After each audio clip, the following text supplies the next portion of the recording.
I'm Joyce Hornady. You might say accuracy is my business. I make bullets. You are listening to the Hornady Podcast. Thanks for joining us and enjoy the show. Hello, everybody. Thanks for tuning in to this episode of the Hornady Podcast. I'm your host, Seth, and today I have a great special guest for you, none other than John Scoutten, Shooting USA. John, thanks for coming on the show. Thank you, Seth. Great special guest is here. I'm so excited to finally do this. We've talked about it for a number of years now, and I'm thankful to finally have the opportunity to sit down and really talk through. And I'm thoroughly impressed not only with the production but everything that's going on here. Yeah, it's pretty amazing. And you mentioned, kind of looking around here, the studio. We did have an episode where our light wasn't working in studio accident. So we got our light working. This is a working studio. We move a lot of stuff around. Mm-hmm. And the podcast, as it's turned out, has really turned out to be really well received from, tons of people. And every time we go somewhere, a trade show, the Zombies in the Heartland 3-gun match that's going on, there's always people stopping me or Preston or the marketing director or Steve and Jason Hornady and expressing how much they enjoy the podcast. And I know that's something you can relate to with Shooting USA. And I feel like there are some similarities there. Obviously you guys are on television, which is a big different story, but the message is the same. You're promoting this sport, the shooting enthusiast as a whole. You're connecting with all of those people and they're enjoying the content, and to hear back from them is really rewarding. And so it's kind of cool to get, one of the iconic voices of outdoor television, and then to have you on the Hornady Podcast. It's great. Man, I appreciate it. Thank you. That I look at everything that Jim before me and I have done since in the form of Shooting USA as spreading the good news of the shooting sports, the value of being a part of the shooting community and the shooting sport. Whatever shooting sport you choose to endeavor into, it will make you a safer firearms handler. It will make you more proficient. And let's face it, there's no secret that the skill of marksmanship is perishable. You have to practice. It has to be something that you regularly do. You cannot expect to maintain a certain level of proficiency if you aren't engaging in the activity. So we put people out there. Those people enjoy going out there, and a big part of enjoying that is having ammunition to shoot. And so there we are with our nice relationship, our partnership with Hornady that's coming up on almost 10 years now. Yeah, 10 years of working with you guys. We were just sort of thinking of that a moment ago, which was interesting. And I am thankful that many people have seen the intro to reloading segments that you and I did back in my gun room. Mm-hmm. I have spoken your praises many times about how skillful and knowledgeable you are on camera. It's appreciate that. Again, I'm thrilled to be here. Thank you. Well, definitely high praise. And I have to say, tangential to our conversation, recording those reloading segments with you, those are available at Shooting USA. They're also available on Hornady's YouTube channel. You got it. To be in that studio, it wasn't surreal. I'm not typically very starstruck, but it was almost, surreal, I guess is the right word, because as a young man coming up in grade school and high school, we had the outdoor channel, we had the Sportsman's channel, and my father and I would watch Shooting USA. That's neat. And Jim's voice, obviously, so captivating. And I remember watching that show growing up, and so to be able to, to be in that studio was super cool. So we'll dive into that a little bit. I do want to mention really quick while you're here about what you're here for specifically, and that is the Zombies in the Heartland 3-gun match. We're well over a decade now hosting this match. You've seen it probably since its infancy. You bet. What do you think of the Zombies in the Heartland? It's impressive always for a number of reasons, not the least of which is that it's a truly challenging multi-gun match that's conducted on flat bays over at the Heartland Shooting Sports Center. And there is always a way to maximize the capability of those specific bays. So many multi-gun matches are held in natural terrain with long shots and close shots and all of this. These are on flat, essentially pistol bays, but they challenge all three of the guns by creating unique target scenarios and then creating unique shooting positions. It's something that's always been a staple on Shooting USA, and I think people enjoy watching it for a number of reasons. Number one, it doesn't look like any other multi-gun match you see. The other thing that I think is a really valuable takeaway from this match is that anyone can compete here. Anyone can participate. Right. It's designed that way so that it could be a run what you brung type of thing, whether you have the nicest gear or you have a 870 pump shotgun and a single stack 1911 and you might need to borrow a rifle. Folks will make sure that you can come out here and enjoy yourself and have a good time and learn a little something. And maybe the next time you come back, you might have decided to pick up an AR and you might have decided to get a little bit more of a competitive pistol or something like that. And I think that's the beauty of this thing. It's welcoming to everyone at every skill level. But at the same time, some of the best competitors in the world can come here and dice it up and push that leading edge of performance, like guys like Jerry Michalak and some of those other elite level competitors. That makes it a really interesting thing to watch. And I don't mind coming to Grand Island. There's a number of places that we like to eat here. A number of places that you wouldn't want to eat have pretty much not stood the test of time. But we've been coming here long enough to know our way around the town. For sure. And that makes it nice. It's fun. Yeah. Well, the engineering team at Hornady has a great time developing those stages. You mentioned, essentially they're 25-yard pistol base and they're flat. And our engineering team, they come up and they dream up certain things, whether that's, they had an old square body Chevy where you had to turn the steering wheel and they welded up an apparatus that would move this screen in front of you. So you had to uncover your targets by turning the steering wheel and the helicopter. And we've got this big teeter-totter stage this year. Right. They enjoy coming up with that. And it's always great to see the entry-level competitor, because that's something, like you mentioned, that we really take serious. Is we want this to be fun for everybody.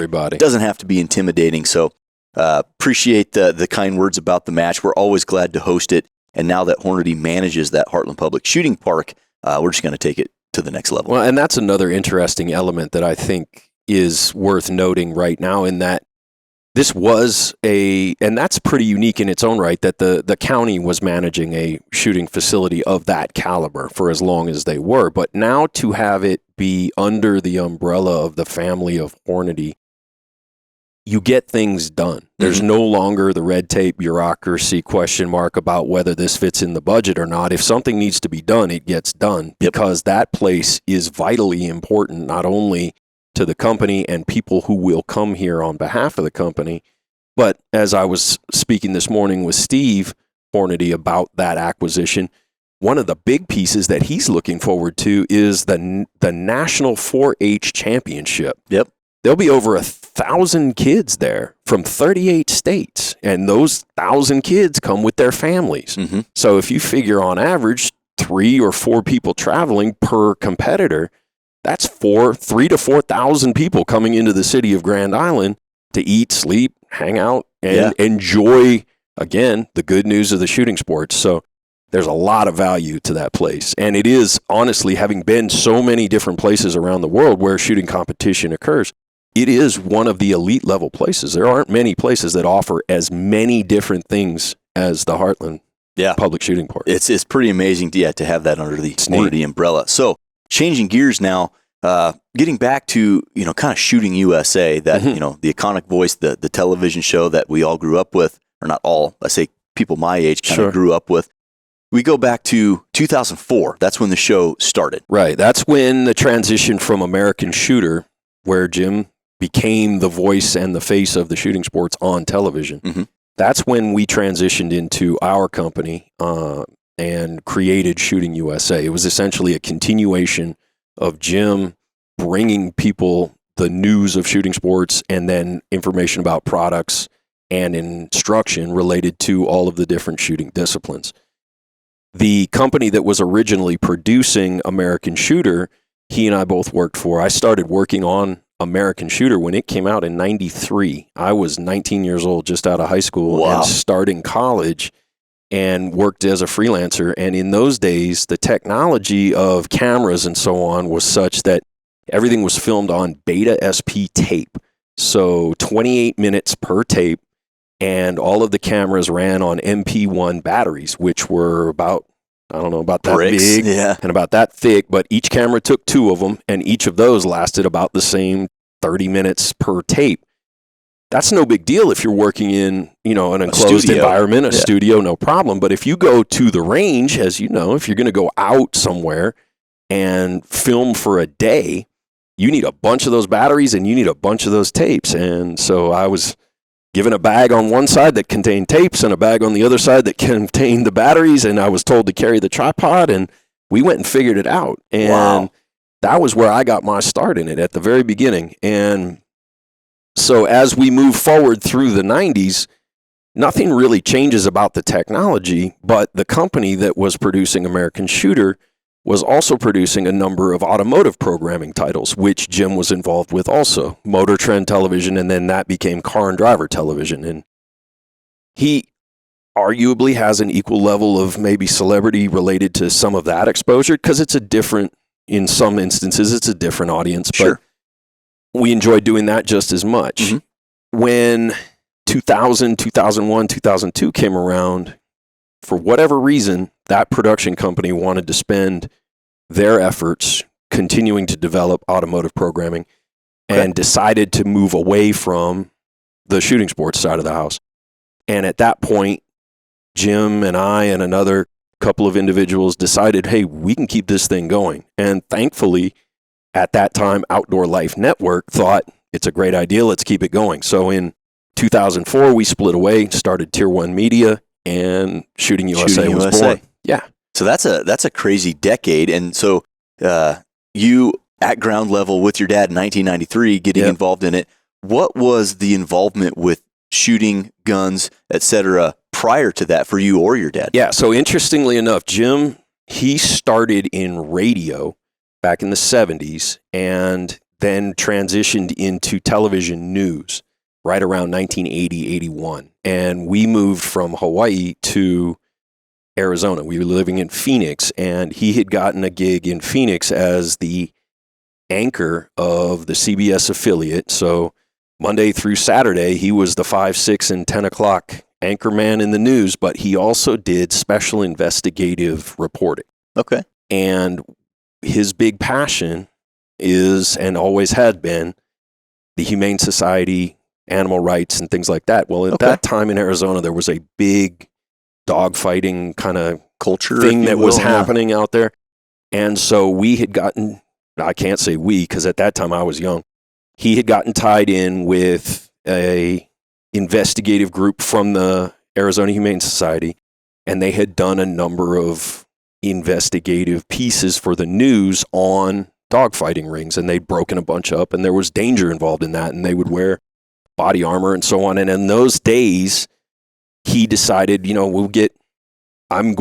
decided he would get some firearms training. Yeah. And that sort of... as a necessity. Yeah. And that sort of bled over into teaching me and my mom some firearms handling. I was 7 years old the first time I fired a 22 kit gun. It was a Smith & Wesson 22 kit gun revolver, which is still in his collection. He taught me to shoot with that. He taught my brother to shoot with that. And then my stepbrother, ultimately, that was the gun that everybody got their first shots with. Wow. We would go out into the desert in Arizona. We would ride ATCs, 3-wheel Honda ATCs. Oh my gosh. Out into the desert. And we lived off of Bell Road. Those were amazing. And if you continue, at that time, if you would continue one exit out off of Bell Road, it was just open desert.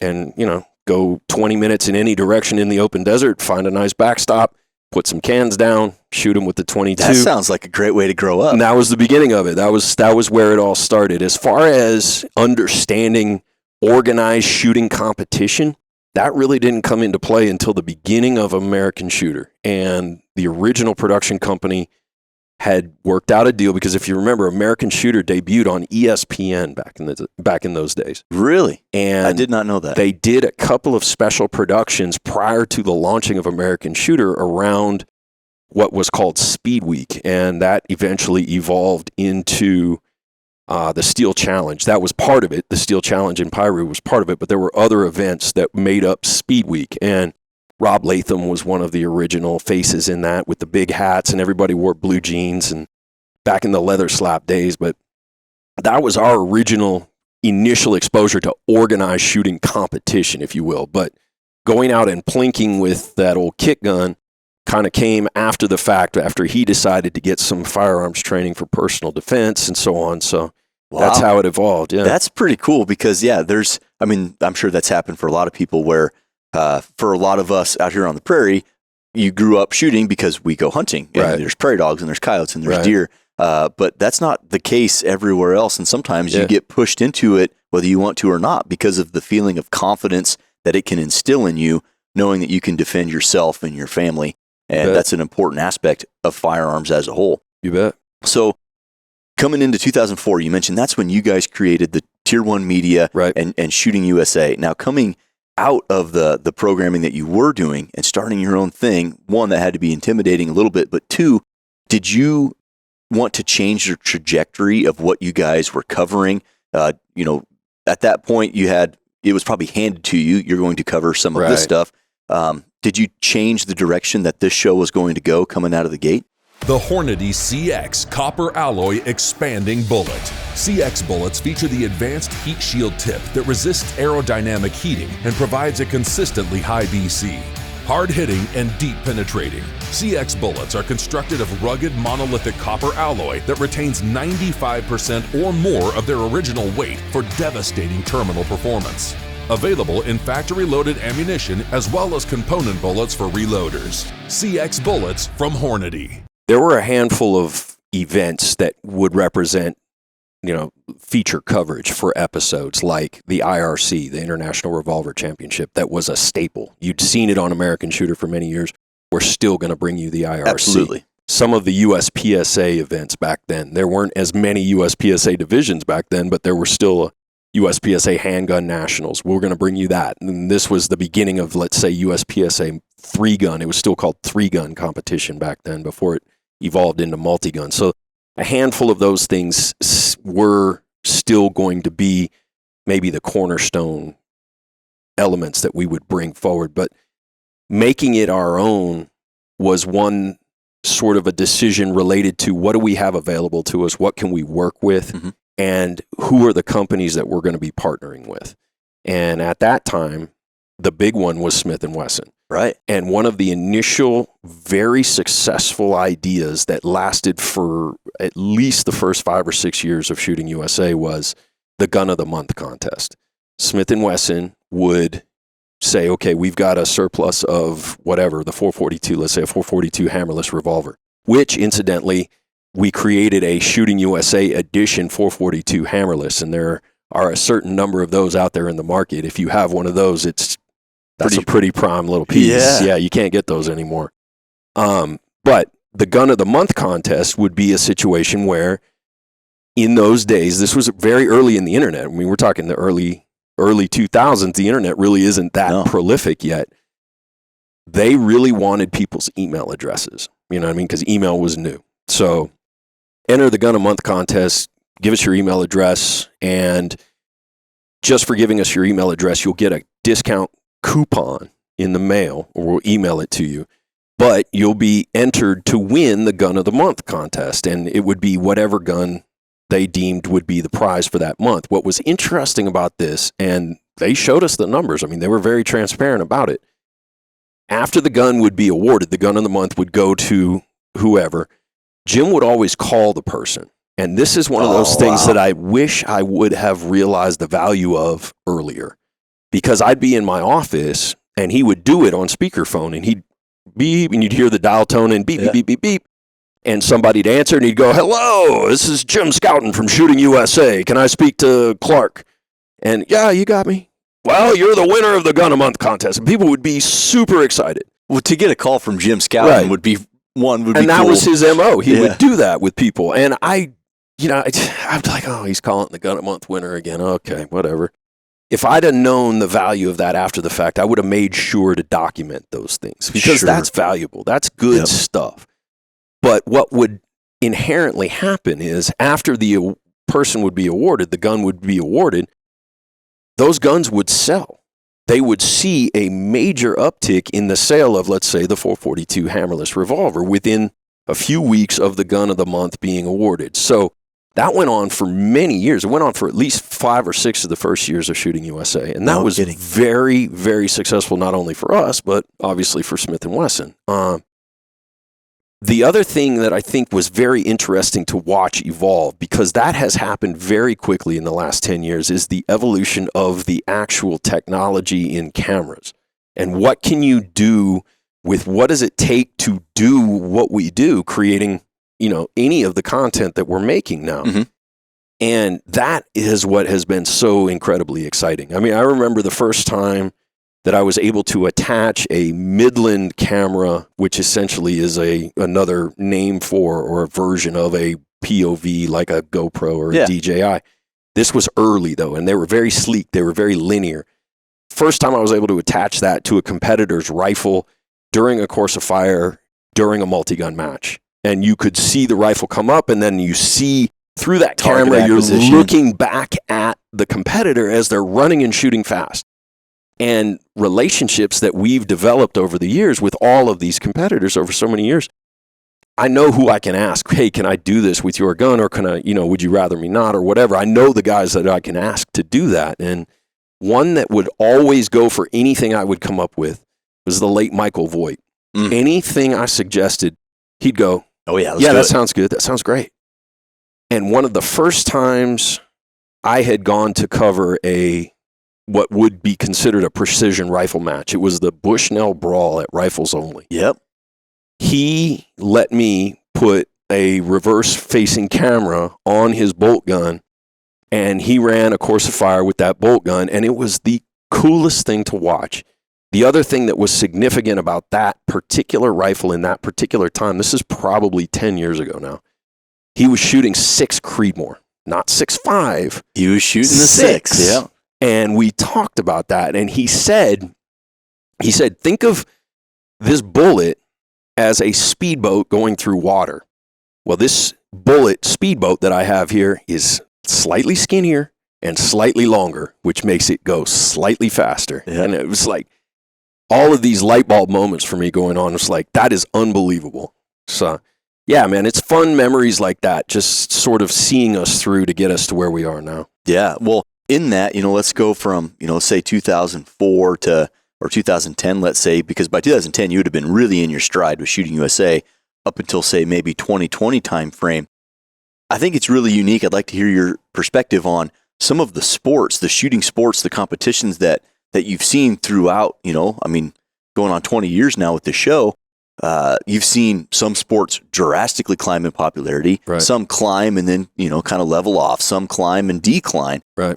What have you seen as some of the trends covering that stuff for your show? Because, you talk multi-gun, right. The revolver thing, you got the long range stuff, bench rest, you've seen it all. That had to be a pretty unique perspective to see some of the stuff ebb and flow and stay topical, stay on top of it. You bet.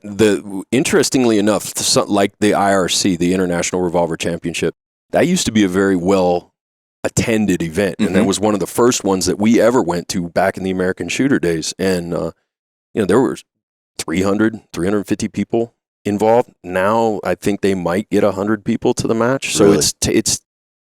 It's an interesting thing. That's not necessarily as popular anymore. The same thing can be said about matches like the Bianchi Cup. We had been to the Bianchi Cup in the 90s and seen kind of a waning effect there. And then there was a big drive to get more people involved and get more money to entice people, more prizes and so on. And that match got to be very big. Mm-hmm.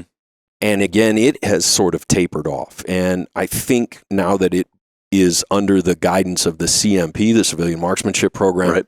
There's going to be a resurgence. I think that match gets bigger again, because a number of things have happened. They've opened up a number of new divisions, and this year they've started with a rimfire event or a rimfire version of the match the day prior to the actual pistol event. So they're looking to get young kids involved or more young kids involved, and that I think is the key. When you look at any of the shooting sports across the board, if you see a lot of juniors, you pretty much can predict growth. Right. And multi-gun had a big insurgence of juniors, and there still is a bit of a contingent of junior shooters, teenagers that are getting into multi-gun or are participating in multi-gun. But I think more than anything, the one that I see growing at a rate that we haven't really seen before is precision rifle competition. You might think, or you might look at it and go, okay, it's starting to level off. Yeah, Everybody's pretty much in that's getting in. There's got to be a bottom to it. Right. I mean, it eventually, you're not going to get, you can only get so many thousand of people. Right. But I think as we look at those, that's the one that took off in a meteoric rise. And I know why, because it got me back in, 2014, 2015. I got bit by that bug. And I went and did some training with Jacob Bynum, and I had a few of those aha moments that took me from just some dude who shows up with gear and good ammo, thankfully Hornady, to a guy who understands my data. I understand how to make a correction. I understand how to not give away the second half of the shot so I can learn from what I just did. Trust the bullet is what Jacob says. Yeah. But with my responsibility to Shooting USA and to be at these events to create our show content versus to be at these events bringing a producer along who's going to create the show content so I can focus on shooting, there has to be a balance at some point. Sure. And I have to acknowledge the fact that I'm not able to go and shoot all the time. I have to go and do my actual job, right? Right. The level of competitive kind of the median of competitive level in that shooting sport has risen so quickly. Oh my gosh. That I'm back to that original statement of, if you are not constantly practicing, you're not improving, and marksmanship is a perishable skill. So where I used to be kind of running along at a 65%, 70% of match if I'm doing well, now I'm maybe a 40% of match because the matches have gotten harder because everybody has gotten better. And the gear has gotten better, and that hurts feelings bad. So the part that I find interesting, because I'm in that same boat, is, let's say I'm a 65 or a 70% shooter. Right. Well, in 2013 or 14, I would have won the match. You're right. In 2024, I'm a 65 or 70% shooter, right there in the middle of the pack like everybody else. You're right. The level of competition and the level of competent marksmen that can compete at, to get into that top third is just remarkable. You got it. It's crazy. And it has been, like you said, a meteoric rise in popularity. I would have thought like 3-gun and multi-gun, those are firearms that most people have. And like you mentioned at the beginning of the podcast, you can get into them with, an economical pistol, an economical off-the-shelf AR, pump action 870 or Mossberg 500. Right. And you can get in there and compete and have fun. In the precision rifle game, it's not necessarily that easy. It's a lot easier now. You've got the Ruger precision rifle. You've got rifles coming out of Christensen Arms and Seekins, and even GA Precision makes a, air quote, budget type of rifle for production class. So it's easier now, but it's still an expensive hobby. But it is so rewarding, and it has a way of captivating shooters. I took my dad out as a prime example years ago, built him a 6.5 Creedmoor. Dad had never shot past 300 yards. We went out to the meadow, which I've talked about on the podcast before. It was like 3 hayfields together, stretched out in the meadow to 1,000 yards, and Dad rings a piece of steel with a 6.5 Creedmoor at 1,000 yards. Like, I didn't know it was this easy. It's like, well, it's not that easy, but it seems like if you do this and this and this, and I've done this for you, there is something special, and you know this because your dad had this experience right then and there. If you're the only person on the line and it's a steel target and it's 1,000 yards away and you break a nice shot and you stay on the gun and stay in the glass and you see it, before the sound of the steel makes it back to you, like a good second ahead of the sound making it back to you, that is special. That feeling of following through and seeing a shot through is, that's the aha moment. That's what folks chase. And, You break the shot, you say impact, and the person beside you goes, "What do you mean impact?" And then ding. Tonk. Yeah. Yep. That is incredibly rewarding. One thing that was a sort of a, hey, get a hold of yourself and remember that you're talking to a broad audience for me was in the heart of all of that. For me, I was seeking out the best of the best gear, and I was reaching out to companies like you mentioned, GA and others, and putting together competitive rifles with no regard to the actual cost. And then I would jump in front of the audience and go, look at this thing, look at all of this, look at this glass, and then I would drop a retail price that that's a couple mortgage payments. Yeah, right. That's not just free. Yeah. And I got a few messages in terms of people giving me feedback that's like, hey, can you show us stuff sometimes that maybe folks can afford a little easier, stuff that folks don't have to save up half a year over, you know what I mean? Not quite so aspirational. Exactly. And that, I think, is one of those things that I keep in mind now more than ever is remember that, people are excited to know about this new stuff, but also remember people want to envision themselves having it. So don't only show the Lamborghini end. Make sure you're showing the Mustangs and the Camaros too, to use an analogy around cars, which I love cars. Yeah, well, I as well, and I think that's a great analogy. It's nice. Yeah, the Lambos are cool. Yeah, they are. But Camaros still go fast. Yeah, keep in mind, you can have plenty good time there too. Yeah. So throughout that span, say 2004 to, right around, I'm going to call it the COVID time frame. Yes. Working with your dad so directly, I can imagine there was, highs and lows of that, just because anytime you work with family or anytime you work close with anyone, there's going to be clashes, but the show was always well done, always high quality, always great content. And if nothing else, no one gets to see behind the scenes, but the finished product that everybody did get to see, I mean, it looked so well done, so wrapped up tight.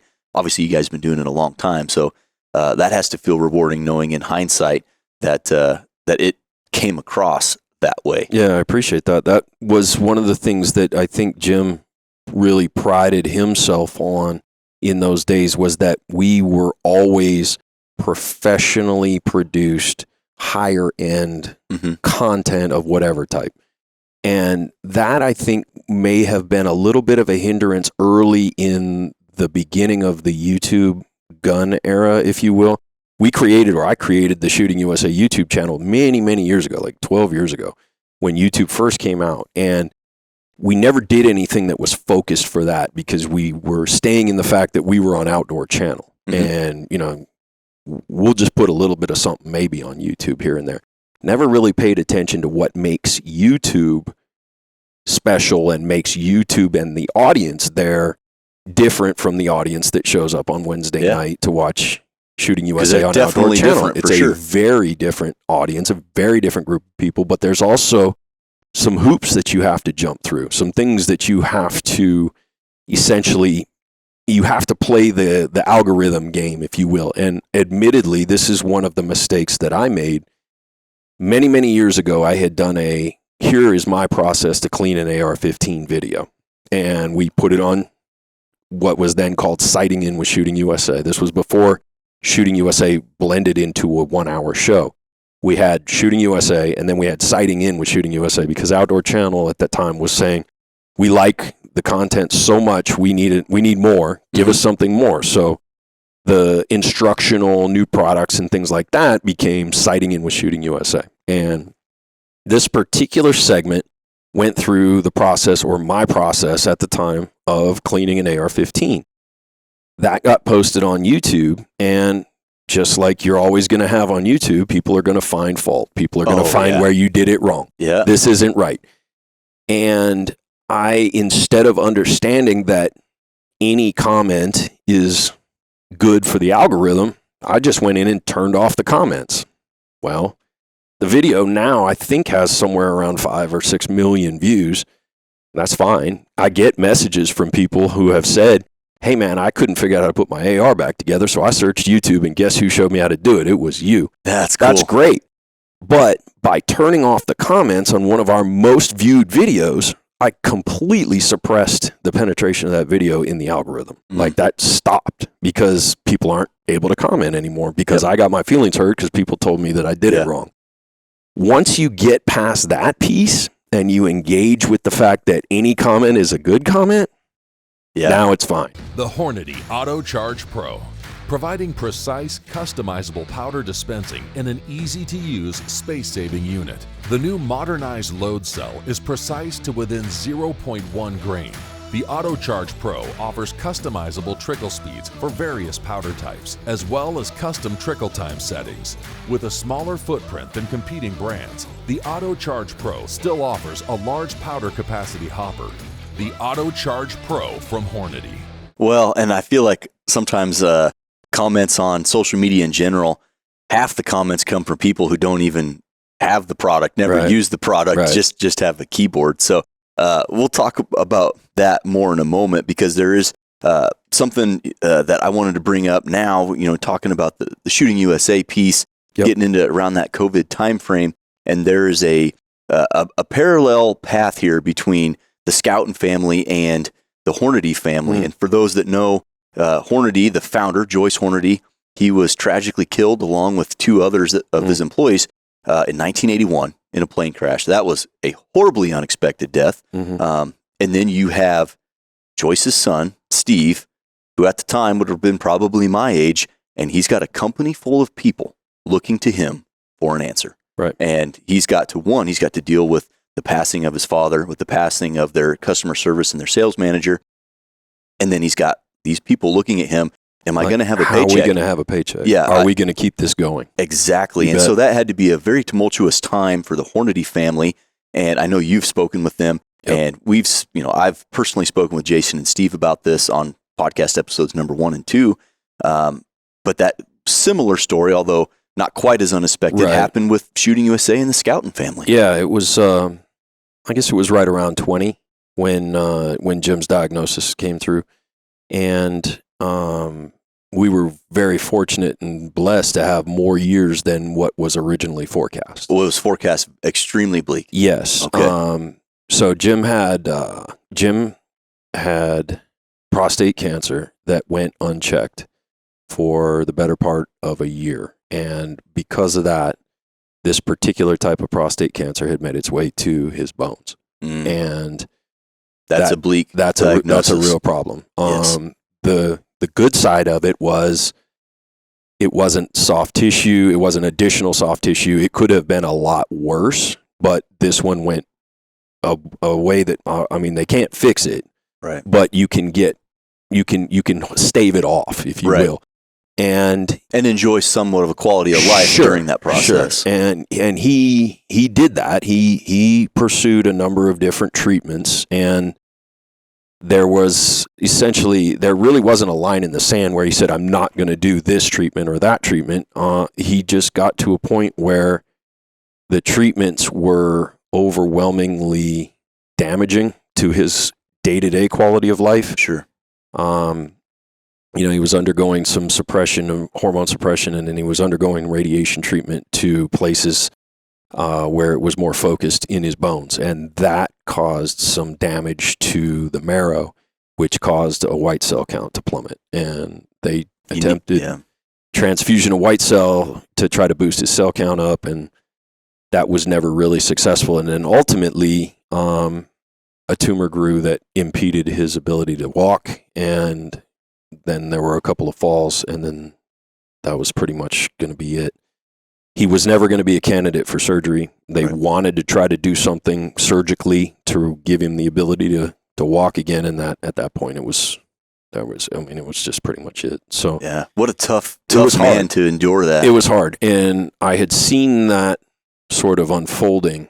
I had essentially mentally predicted how I would see that happening, and it pretty much happened the way I expected. There's going to be a fall. Okay, then now there's another fall. Okay, now he's probably going to go in the hospital, and he's probably not coming out. And that's what we ended up with, unfortunately. That's tough news. Tough news for a family. It was hard. Yeah. I think the difference between what Steve had to endure when Joyce passed was that just happened. Right. Like, that was no extremely prediction. abrupt. In my case, there was time leading up to it where Jim was able to put things in place. We've, a couple of key individuals who help with the business side of things on a monthly basis and so on. But you don't know what you don't know when it comes to running the business until it's time for you to run the whole business. And that's been a steep learning curve in the last, year or so. It's coming up on a year. It was July. So silly things like Tennessee has a business tax where you have to report your assessed value of your business to the state of Tennessee. And well, I don't know what we told them our business was worth last year. You can't ask them what was our business worth last year. What am I supposed to tell you? Our liability in errors and omissions insurance, that gets audited annually. Well, how do you do that? The word audit makes you nervous. Right. I don't know what to do. And the thing about all that is the person that I would ask, the person I would call and say, hey, what am I doing about this? Yeah. I can't call him. He's gone. Yeah. That's tough. So, when he was enduring all that, was he still active in the show? Did he make a conscious, yes, I'm done now? Or yes, no, he stayed on camera. I want to say the last taping of him on camera, we used that. My editors, Pete Kremer and Chad Crow, created a tribute to Jim that ran in the show back in January, and then it's now on YouTube. People are reacting to that, as you would imagine. But Chad used Jim's final sign off, his final keep him in the 10 ring. Yep. And I want to say that was taped in early May, and he passed first week of July.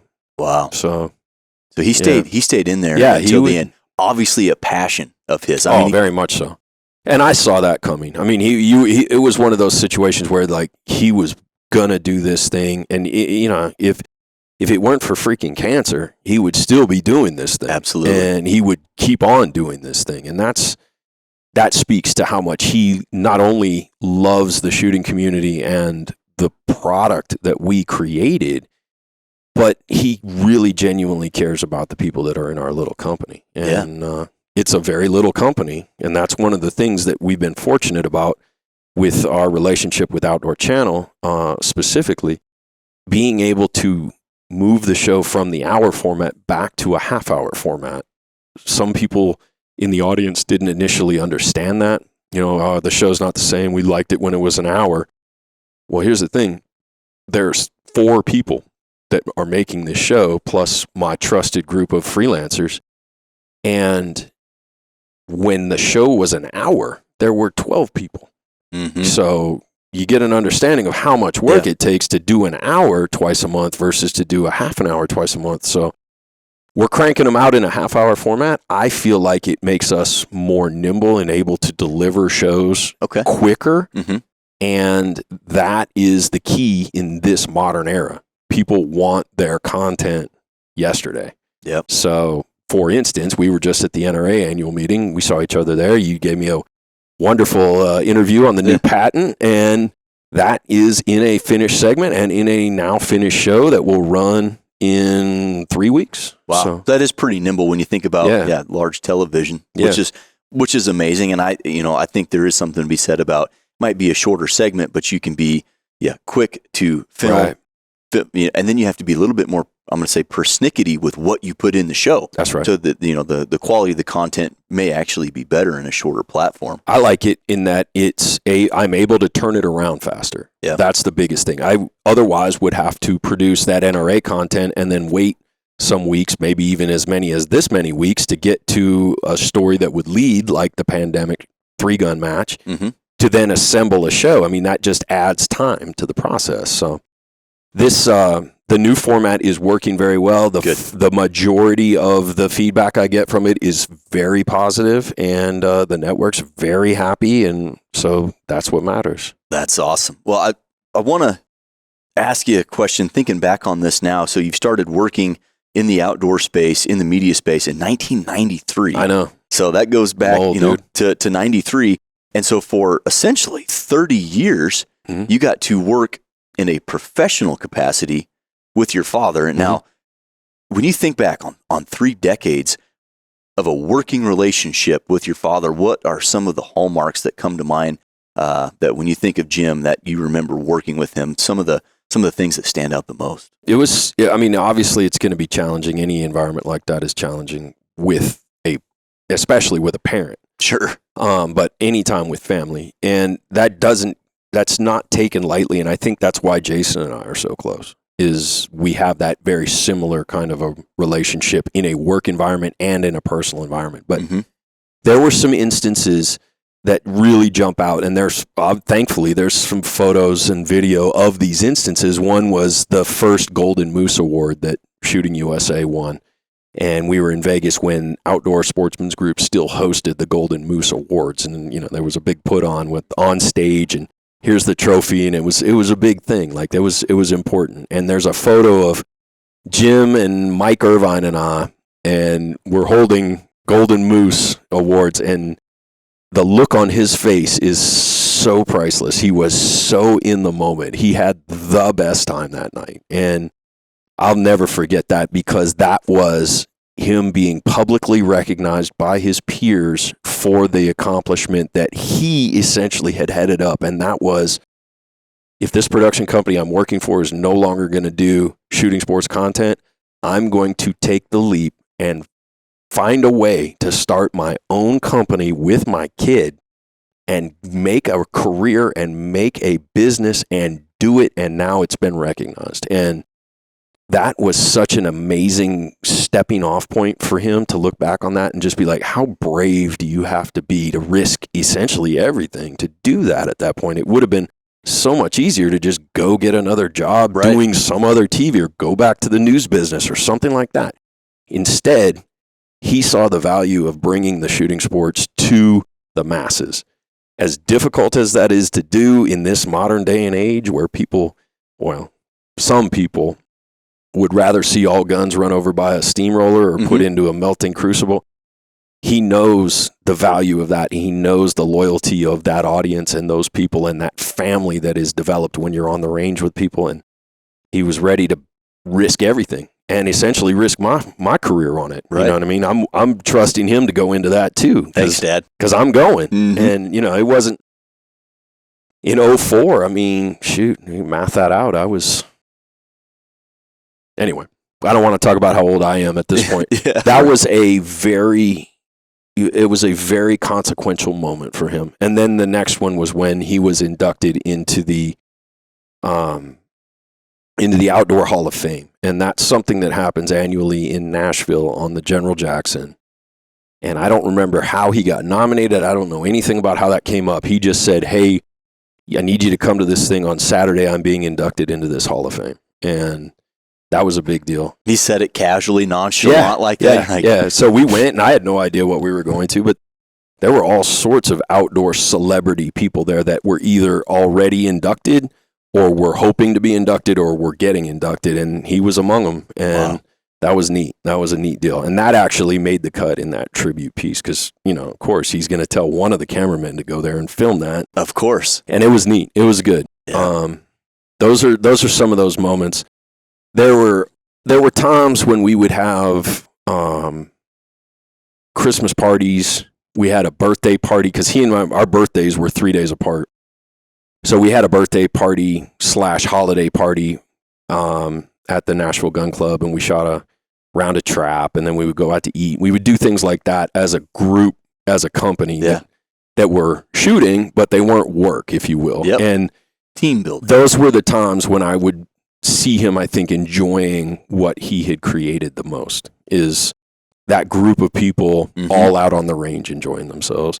The shooting sport that he loved to do more than anything, and he and I did it a number of times. We did it once for the show, and we did it other times. He loved service rifle. Sure. So we would go and shoot his Garand, and we would share the gun, and that was what he wanted to do. From all of the yard lines to the other half of shooting a service rifle match, which is now you work in the pits. Yeah, you got to pull and you targets. Pull targets and you mark hits. He loved it. Loved that. And those were some of the memories for me that I will always cherish is our time shooting service rifle. With that Garand, which thankfully is part of the marquee in the collection, his service rifle collection was very special to him. And that Garand was not just a wall hanger, dude. That's the one that we would shoot. Yeah, it went to work. Yeah, and we would use double duty. Like, we would share the gun. So that's some cool stuff. The Hornady Security Fireproof Keypad Safe. With a heavy-duty 16-gauge steel body, extra-thick 8-gauge steel door, and 4 1-inch diameter locking lugs, the fireproof safe achieves a fire rating of 30 minutes for up to 1,400 degrees Fahrenheit. Both the interior and adjustable shelf are covered in a protective carpet that offers flexible storage configurations while safeguarding valuables from damage. The fireproof keypad safe from Hornady Security.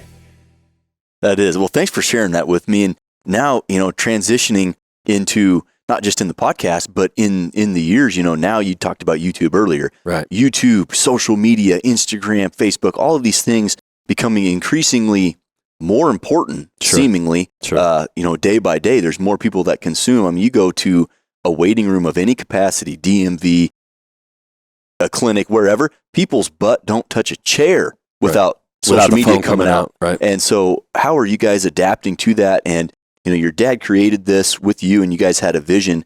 And now that you're at the helm, what's your vision for the future? What's next? So as far as Shooting USA goes, it's vitally important for us to continue to gain exposure, more eyeballs, right? And we make no bones about it. There is no secret that traditional cable delivery of Outdoor Channel or any other channel is waning. And they admit it. They see it. They have their streaming service. It's called myoutdoortv.com. We're a part of that. MOTV, you can get Shooting USA and everything else from Outdoor Sportsman's Group on MOTV. It's vital. It's important. But there are other ways to deliver that, and people want it other ways too. So you can stream just Shooting USA in a couple of different venues that you can find at shootingusa.com for very modest subscription price. The big thing is leveraging the free exposure that's out there via YouTube and now Rumble. Mm-hmm. YouTube is exponentially bigger in terms of the number of people and the amount of content that's loaded, but Rumble has a very strong 2A community, and there are a lot of people who are there, and there is no suppression, and at least for now. What's interesting is I am recognizing the fact that at my age, it's time for me to let the younger generation have some say, have some creative license to create things designed to hit the mark in places like shorts and reels and all of these things that are filmed in the vertical format. And you can take some of the stuff we've done and make it into that, even though it was originally filmed in 16:9, you can make it work this way. But if you make something that's designed to be that way in the first place, it's much better. So you let the younger kids who understand that, and in my case, I'm thankful I've got my son, and he's coming in and he's interested and he's managing a lot of that content and putting it forward. But we've got others, interns that are working with us that have that new kind of an idea, and they can look at what would otherwise be a 5-minute segment and go, that should be about 20 seconds, and here are the good 20-second pieces, slap that together in a post-production and make it into a reel. And that stuff is gaining popularity. It's popular. People want, for whatever reason, some people want to consume all of their content in 10 to 20 second increments, and then onto something else and onto something else. And it's interesting from the standpoint that a regular Shooting USA segment put into YouTube might get 5, 6, maybe 10,000 views over the course of 24 hours, whereas that same content condensed down to a 15 or 20 second short will get the same number of views in 2 hours. It's wild. So that for us is vitally important from the Shooting USA side of the house. For me, I'm running Tier 1 Media also, and we are a professional media production company, whether it's for television or for internal video or whatever. So I've been thankful enough to partner with a couple of companies that are in the industry and that are also companies not from our industry to create specific content for them for their purpose only. And that's a piece of the business that we never really had time to chase. Sure. And if I can cultivate that, that's a new revenue stream, and that's a new business, kind of a new business model for Tier 1 Media. And we're currently developing a new title to be determined where it's going to end up as far as how will you watch it. It may end up just going straight to YouTube. We don't know yet, but it's called The Tasting Room, and it's all about anything that has taste to it. So think of a distillery or a brewery or a restaurant or a bar or mixology or whatever it is. If it's taste or it's tasty, here are these destination style packages created and then hosted from what will be called like the tasting room, essentially. It'll be like a speakeasy kind of a hangout where we kick it out to place X, Y, or Z where you're going to see this, that, or the other thing. And right now, Nashville is so incredibly hot when it comes to new restaurants, new bars, as a location, as a destination. You know, you were just there. Yeah, it's fantastic. The place is just overrun with new places to go and places to see, and people are coming. And that, I think, right now puts me in a position where, to use Steve's words from earlier, I can take my company and do no harm, meaning I'm not going to spend a bunch of money to make this. I'm going to do this for as little money as possible at first until it gets its own legs and maybe gets its own budget and moves forward. So we've got something planned this week, and we're going to get that thing rolling. That's pretty cool. So it sounds like Shooting USA, but Tier 1 media as a whole. Right.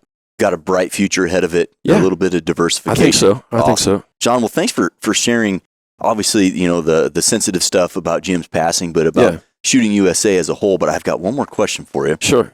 That you may have seen on our podcast if you've watched it. Okay. But I have a new guest on the show, and I ask this new guest every single time. Mm-hmm. If you had to pick one cartridge and one bullet to shoot for the rest of your life, you could have infinite guns, infinite gun configuration, short barrel, long barrel, and infinite ammo, but it's got to be one cartridge, one bullet. That's a tough one because I know you're a multi-gun guy. I know you do the long-range stuff, a little bit of hunting. Yeah. But Hornady's got a big big stable of bullets. Yeah. A lot of cool cartridges out there. It's hard because if it has to only be one, you get stuck in this whole thing about, well, will I ever get to shoot my pistols again if I choose a rifle cartridge? And you don't want to shoot a rifle cartridge in a pistol more than 1 or 2 times if you don't have to. So that then puts me in a position where I'd be saying something like, all right, it's going to have to be a 9mm so that I can run my favorite pistols and my favorite PCCs. There you go. But at the same time, now I have to leave my favorite bolt gun, which happens to be in 6-ARC, on the wall, and my favorite AR, which happens to be in 6-ARC, that has to stay on the wall. So I want an amendment. I think I should be allowed to choose a favorite pistol cartridge and a favorite rifle cartridge, and in that case, it's going to be 9mm and 6-ARC. Thank you for the opportunity to amend your final question. New rule today. Yeah. We get to choose favorite pistol and favorite rifle. That's a good answer. And I'm going to put words in your mouth just to speculate a little bit. It sounds like maybe in the 9mm, like a critical defense, like a critical duty, accurate, and you got terminal performance should you need it. And then on the 6-ARC, maybe something like our 103 ELDX, match accurate. You could shoot long range with it, but also if you want to go hunting, it's good at that too. Yeah. I mean, I've got 6-ARC in black, I've got 6-ARC in match, and you and I created some 6-ARC with my 110A tips. Yeah. So, you know, I didn't know I had to choose a specific product out of the product catalog, but... Well, with the amendment, we'll give you some leeway. I love, and I got to say this about the 9mm, I love American Gunner for the value, and it runs in everything that I have. I mean, seriously, 90% of the time you see me shooting anything 9mm, 90% of the time it's going to be American Gunner. Okay. So, you know, don't force me up here into the critical duty, question. Critical defense. I want to have something that works in everything. I want that Chevy truck of 9mm. But yeah, dude, I love it. That's Gunner. A great question. It is. It's a tough one. Gets you thinking. And there's obviously no wrong answers. There's certainly more right answers. And 9mm is a great one. 6-ARCs is a great one. We've had several, but I like your answer, and I like the new amendment. Yeah, I mean, if that's all right, it's your show, but at the same new rule time, today. Yep. Yeah, for this one-time amendment only, we'll just put a little... I appreciate it. Yeah. I get an asterisk for my episode. Yeah. Yep. Before we go, it's important, everybody who's listening, in Jim's memory, please take care of your prostate. If you have one, handle that business. It's vitally important. Do not ignore indicators and get a regular check. Get a regular annual physical. I mean, we're to a point now where you don't have to have the actual physical examination. They can do it with a blood screen. Mm-hmm. Do it, man. It's worth it. 100%. That's definitely a good point to bring up.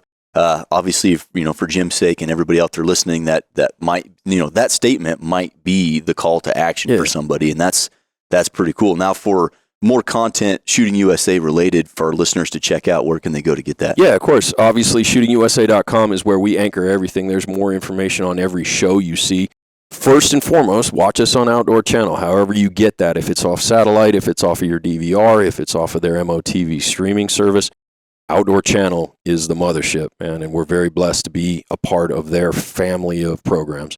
From there, obviously, like you mentioned, we're on YouTube. We just kicked past 150,000 subscribers. I'd love to have 1 million subscribers at some point. But, keep them coming. You never know with that silly algorithm, just whatever. But our content is out there. The social media pages, there's Facebook, there's Instagram. We're out there. We're doing it. Appreciate it, John. Well, we've got a busy weekend ahead of us. Got the zombies in the Heartland. Hopefully the rain lets up and we can have a good rest of the weekend out there at the Heartland Public Shooting Park. I think tomorrow will be the day. But yeah, there's seriously awesome courses of fire, and we'll have a story for you to see likely 1st of August, maybe? That's always that $1 million question. When's this going to air, man? Yeah.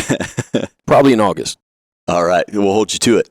You got it, dude. Anything else, John? No, man. I love it, man. Thank you for finally having an opportunity to get me to sit down in the hot seat. I enjoy this very much. And this is really the way these need to be done. Face-to-face makes a big, big difference, man. I agree 100%. You got it. Awesome. Thanks, John. Thanks again, Seth. That's cool. Everybody, this was an awesome episode with John Scoutten from Shooting USA. Hopefully you enjoyed this kind of deep dive into Shooting USA, Tier 1 Media, and the life of John and Jim Scoutten. And in the words of Jim Scoutten, shoot often and keep them in the tin ring. We'll catch you on the next one.